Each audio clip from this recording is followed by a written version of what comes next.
माझ्या गाडीमध्ये पूर्ण फुल टाकी करायला सांगितली, पण पेट्रोलचा काटा चालू केल्यानंतर 165 रुपयाचं पेट्रोल जेव्हा झालं तेव्हा मी काटा थांबवला.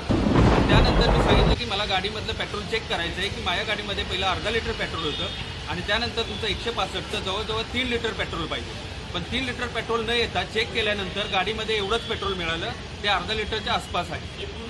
आणि 3 लिटर पेट्रोलचा काटा तिथं दाखवला. सीसीटीव्हीचा फुटेज पण चेक करू शकता. तिथल्या कर्मचाऱ्यांना जेव्हा मी विचारलं की तुम्हाला चेक करायचं आहे, तर मला त्यांनी या सांगितलं की तुम्ही इश्यू वाढवू नका, तुमच्या गाडीमध्ये पाहिजे तर आपण पुढच्या ह्याच्यावर मशीनवरती जावा, पूर्ण फुकटमध्ये पेट्रोल टाकून देतो, पण तुम्ही इथं इश्यू करू नका.